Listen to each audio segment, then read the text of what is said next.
Persona 3 is definitely one of the best games I have ever played. Its characters, storyline, gameplay, and soundtrack are all amazing, and I don't think I can ever forget it. But you're probably thinking, okay, so what? I am aware that many of you have probably never played a game in the Persona series, so I've decided to make this video in the perspective of a Fire Emblem fan. And if you have played a Persona game in the past, then you should still watch this video to decide whether or not you want to play the game. I'm V, the Pizza Boy, and this is why you should play Persona 3.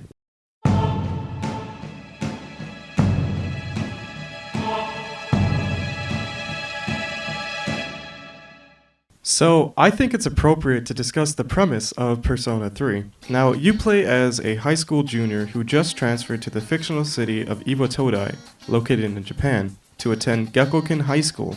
You then learn of the Dark Hour, which exists in between each day, after the clock strikes midnight.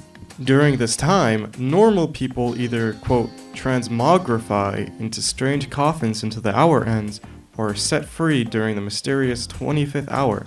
These people are then fed upon by shadows, which are strange monsters with no perceivable goal. Of the people who are not transmogrified, a very small percentage of them have the potential. This allows them to summon a persona, a creature which represents their true self. What makes your character so special is that they are able to store and summon multiple different personas, all with different powers. To summon their persona, they must use an evoker, a device shaped like a gun, to shoot themselves in the head. They are perfectly fine from the action, as the evoker is not a real gun. After summoning their persona, the main character is then invited into SEAS, or the Specialized Extracurricular Execution Squad. That is the real name. In their quest to investigate the mysterious Tartarus, which is what the high school turns into during the Dark Hour, and save the world from shadows.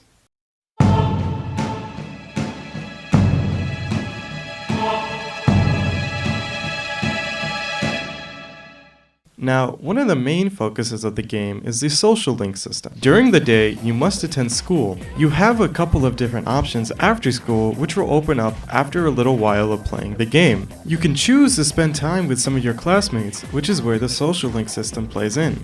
As you hang out with your classmates, your bond grows deeper with them and you become close to them. Think of the support system for Fire Emblem. The gameplay benefits of the social links are greatly detailed in both the game and elsewhere, and to explain them here would have me go on a long tangent about tarot cards and what arcana is, and it would really just be better if you just play the game, as that would probably give you a better explanation than I ever could. But what the game does not outright tell you is that the social links are a way for the game to display its themes. The game focuses on death. One day you will die, and we must accept that bitter fact. And many of the social links reflect this. You really do get to see how many people deal with the deaths of their family members as you spend more time with them.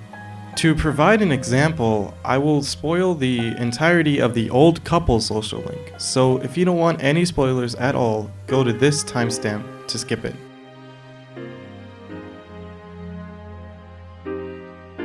In town, there is a used bookstore that the player can visit. Running the store is an old couple by the names of Bunkichi and Mitsuko, respectively. Bunkichi is portrayed as a senile old man expressing his feelings of uselessness without his wife Mitsuko. Spending time with the two, you find out about the tragic fate of their son. He was a teacher at Gekkoken High School, but one day was caught in a tragic car accident and was killed. The school then planted a tree in his memory, but one day, you enter the store and you find the old couple distraught. When asked, they tell you that the school is now planning to cut down the tree. Later, their son's former students start to petition to keep the tree up, and they thank you for it. After some time, they start to realize that the education of the future students is more important than the tree, and become at peace with it, even though in the end the school decides to relocate it rather than cut it down entirely. This is just an example of one of the many memorable social links, and while not all of them are multi-layered or incredibly dynamic, I can safely say that they are all different and unique from each other.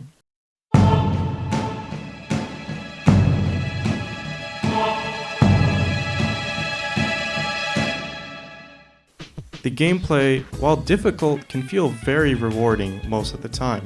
Just a fair warning, depending on the difficulty, you will most likely have to do a considerable amount of grinding throughout the game. I've never been very fond of grinding in any game, but it still felt it was tolerable here for the amazing soundtrack. The soundtrack is definitely one of my favorite parts of the game.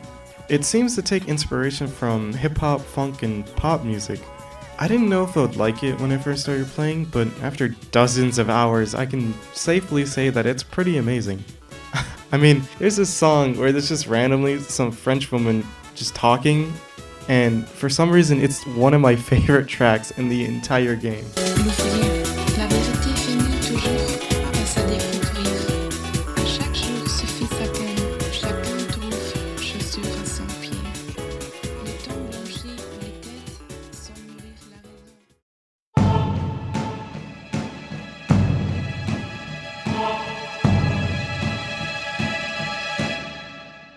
Now, something that is confusing and possibly intimidating for someone looking in is the fact that Persona 3 has 3 different versions. Now, firstly, there's the original version, which released 2007 in the US on the PS2.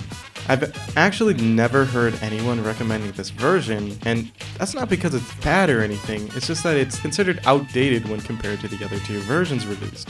Next, there's Persona 3 FES, which also came out on the PS2 in 2008. It changes certain things around, fixes certain glitches, and adds some new things for the player to do, like letting you walk the goodest boy of all time, Koromaru.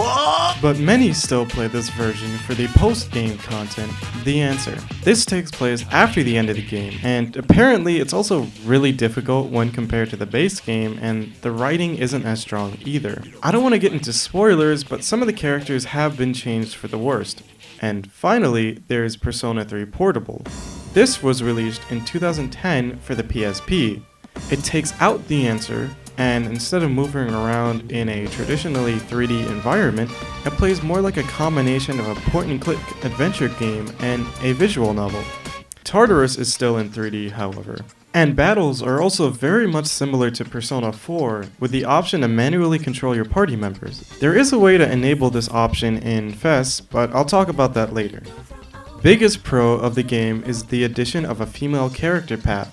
This is an almost completely remixed game, with new music and options to date male characters rather than only having the option to date female characters. Just a note that there really isn't any gay options for the male characters, and there's only really 2 for the female. In terms of pricing, the original version of Persona 3 sells for quite a lot, for about $100 to $200 for a used copy, depending on the condition. Persona 3 FES sells for about $30 used, and finally, Persona 3 Portable is the cheapest and most reliable. It sells for $20 on the PlayStation Store and is playable on both PSP and PS Vita. This is the easiest way to obtain the game today. You can also emulate all 3 versions, but you need to either extract the game from a physical copy to play it legally or find it online, which I cannot help you with due to it being illegal. But Google is your friend. If you want to play Persona 3 FES while controlling all of your party members, check the download link in the description. When using the PCSX2 emulator, drag that folder into your cheats folder. You'll be able to control your entire party. Keep in mind, you were never able to play the game like this, so be careful when using skills meant for only your character, as it might freeze the game. Now, which version would I suggest? Well, I played Persona 3 FES on an emulator for the entire time, but I have not played Persona 3 Portable just yet. I would really suggest the version based on your gender preference. Since the social links and dating is an integral part of the game, just go with your preference. Do you prefer women? Then you should go for Persona 3 FES. Do you prefer men? Then you should go for Persona 3 Portable. And since you would be missing out on the answer, you can simply look up a playthrough of it, since supposedly the gameplay of it isn't the greatest.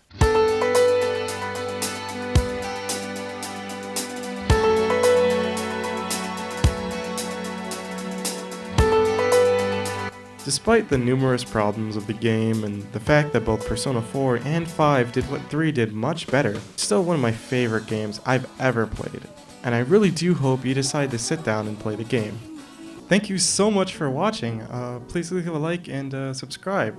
If you didn't know, I made an update video earlier today, so I would suggest you check that out. If you're watching this video as it came out, I will be doing a live stream today for Fire Emblem Three Houses, if everything goes to plan. So if you're interested in watching it, follow me on Twitter, and I'll give updates to whether or not I can stream later. If I do stream, it will be on YouTube.